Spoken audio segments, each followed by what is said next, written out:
দেশে বিদেশে যারা আছেন এই মুহূর্তে আমার লাইভটি দেখছেন,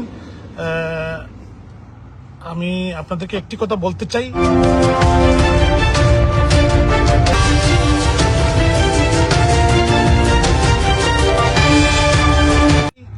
আজ সকালে বাংলাদেশে যে ক্যাঙ্গারু কোর্টে, তথাকথিত আইসিটি কোর্টে যে রায় দিয়েছে মাননীয় প্রধানমন্ত্রী বাংলাদেশ আওয়ামী লীগের সংগ্রামী সভানেত্রী রাষ্ট্রনায়ক শেখ হাসিনার বিরুদ্ধে, আমি আমাদের দলীয় নেতাকর্মী, দেশবাসীকে, প্রবাসী বাঙালি যারা আছেন এই মুহূর্তে আমার লাইভটি দেখছেন, আমি সবাইকে আহ্বান জানাবো, অনুরোধ জানাবো যে আপনারা ঘাবড়াবেন না। এই খুনি জঙ্গিদের যে ক্যাঙ্গারু কোর্টে একটি তামাশার রায় দিয়েছে, এটা বিশ্ববাসী, দেশবাসী আমরা প্রত্যাখ্যান করি, ঘৃণা করে প্রত্যাখ্যান করি। ইনশাল্লাহ জননেত্রী শেখ হাসিনা, বঙ্গবন্ধুর কন্যা, উনি দেশের আবারও সসম্মানে ফিরে এসে বাংলাদেশের প্রধানমন্ত্রী হবেন এবং এদের বিচার, এই জঙ্গি ইউনুস এবং তার দূষর এবং যারা এই অবৈধ ক্যাঙ্গারু কোর্ট করে বঙ্গবন্ধু কন্যা শেখ হাসিনার কে বিচারের কাঠগড়ায় দাঁড় করিয়ে মিথ্যা বানোয়াট একটি রায় দিয়েছে, সেই রায়ের এন্ড হবে এবং ইনশাল্লাহ দেশের মানুষ আবারও সসম্মানে তাদের নেত্রীকে ফিরে পাবে। জাতির পিতা বঙ্গবন্ধু শেখ মুজিবুর রহমানকে 1971 সালে পাকিস্তানিরা ফাঁসি দিতে চাইছিল, কবরও করেছিল, পেরেছে? পারে নাই।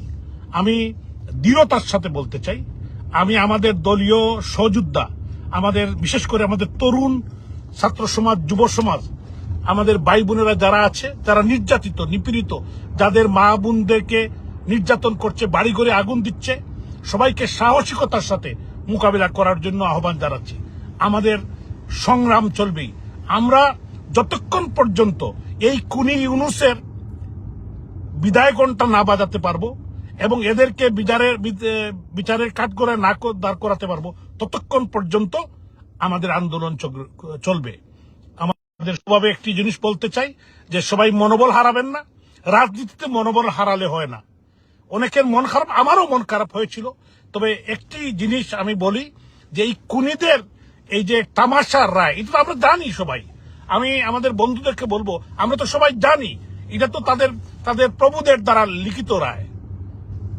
এই রায় নিয়ে বিচলিত না হওয়ার জন্য আমাদের সংগ্রাম চলবে। আমরা অবরোধ, লকডাউন, যতক্ষণ পর্যন্ত এই খুনি ইউনুসের বিদায় ঘণ্টা না বাজবে, এই রেজিমের, এই জঙ্গিদের বিদায় ঘণ্টা না বাজবে, ততক্ষণ পর্যন্ত আমরা আন্দোলন চালিয়ে যাব। জয় বাংলা। এবং আমরা এই রায়কে প্রত্যাখ্যান করি। এই মুহূর্তে আমরা শহীদ আলতাফ আলী পার্কে যাচ্ছি। এই মুহূর্তে আমেরিকা, ইউরোপ, অস্ট্রেলিয়া, আমি বহির্বিশ্বের কথা বলছি, সারা বিশ্বের মানুষ জেগে উঠেছে। আমরা কন্টিনিউ করব, বিশ্ববাসীর কাছে আমরা এগুলো তুলে ধরব। এই যে একটি বানোয়াট মিথ্যা রায় তারা আজকে দিয়েছে, এটা এই ক্যাঙ্গারু কোর্টের মাধ্যমে, তাদের আইনজীবীও, তাদের বঙ্গবন্ধু কন্যা শেখ হাসিনার যে আইনজীবী, সেই আইনজীবীও সে শেখ হাসিনার ফাঁসি চায়। যারা ওদের আইনজীবী তারাও ফাঁসি চায়, বিচারপতিরাই আগেই ফাঁসি চায়। তাহলে এটা আপনারা দেখেন, এগুলো একটা মেডিকুলাস ডিজাইন মাস্টার প্ল্যান করে এদের, এইগুলা নিয়ে আপনারা কেউ মন ঘাবড়াবেন না।